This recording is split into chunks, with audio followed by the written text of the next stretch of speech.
Shalom, saya Monica. Kita jumpa lagi di Kingdom Devotion.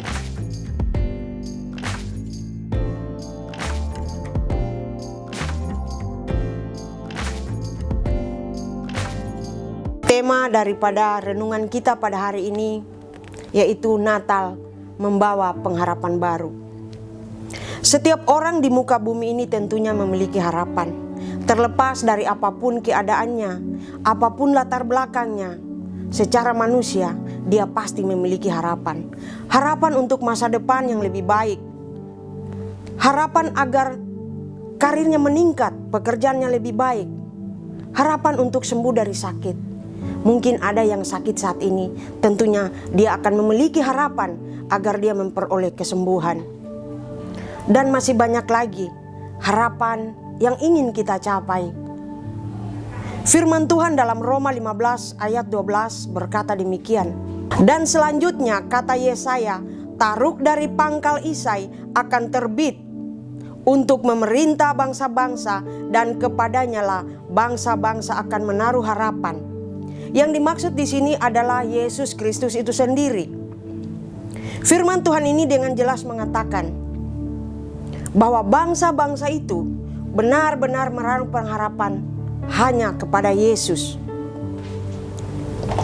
Kenapa harus kepada Yesus? Karena hanya Yesus yang dapat membuat masa depan kita menjadi lebih baik. Kenapa harus kepada Yesus? Karena hanya Yesus yang sanggup memenuhi setiap kebutuhan kita. Dan Dia sanggup menjadikan yang tidak ada menjadi ada. Dia yang menciptakan langit dan bumi dan segala isinya, termasuk kita saat ini. Kenapa harus kepada Yesus? Kenapa harus hanya kepada Yesus? Karena Dia satu-satunya pribadi yang begitu tulus mengasihi kita.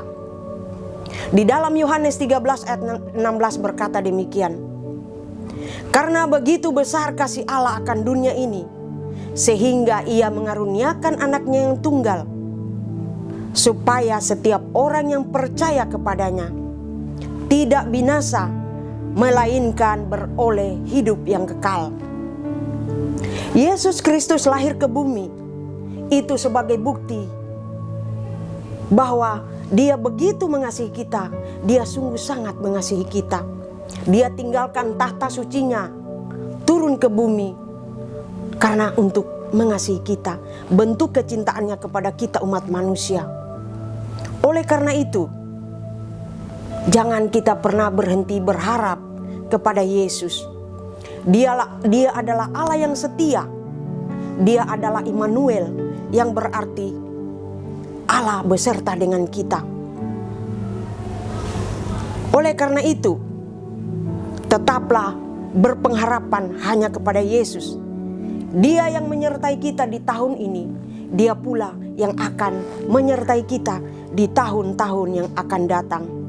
Mari kita untuk terus menaruh pengharapan kita hanya kepada Yesus, karena Dialah adalah Allah yang setia di dalam kehidupan kita. Apapun bentuk kehidupan kita, Dia tidak pernah meninggalkan kita. Dia selalu setia. Biarlah firman Tuhan ini akan menjadi perenungan kita, dan mari kita mempersiapkan hati kita untuk menyambut hari kelahirannya.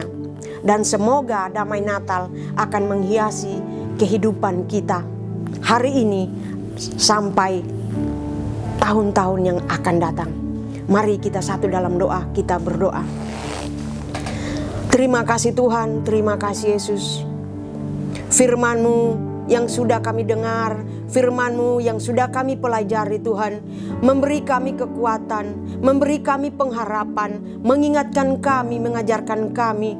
Biarlah kami akan terus berpengharapan kepadamu, karena Engkaulah satu-satunya Tuhan dan Juru Selamat kami. Tuhan yang begitu mengasihi kami, Tuhan yang sanggup melakukan yang tidak ada menjadi ada, Tuhan yang menyembuhkan kami dari setiap penyakit yang ada di tubuh kami, Tuhan yang tidak pernah mengecewakan kami, Tuhan yang sanggup menyediakan di setiap apa yang kami butuhkan. Engkau adalah jawaban di setiap masa depan kami. Kami percaya Tuhan, Engkau adalah Allah Immanuel. Engkau yang menyertai kami di hari-hari hidup yang sudah kami lewati Tuhan, bahkan sampai hari ini. Dan kami yakin Tuhan, di tahun-tahun yang akan datang juga Engkau akan terus bersama-sama dengan kami. Engkau akan terus menyertai perjalanan kehidupan kami. Di setiap musim kehidupan kami Tuhan, kami tahu, kami yakini Tuhan bahwa Engkau ada. Terima kasih Bapa di surga, Engkau sudah rela lahir di bumi ini demi membuktikan cinta-Mu kepada kami. Dan Engkau juga telah menebus dosa-dosa kami karena Engkau begitu mengasihi kami. Terima kasih Bapa di surga. Inilah doa dan permohonan kami yang kami bawa di dalam nama Yesus, yaitu Yesus Kristus Juru Selamat kami. Haleluya. Amin.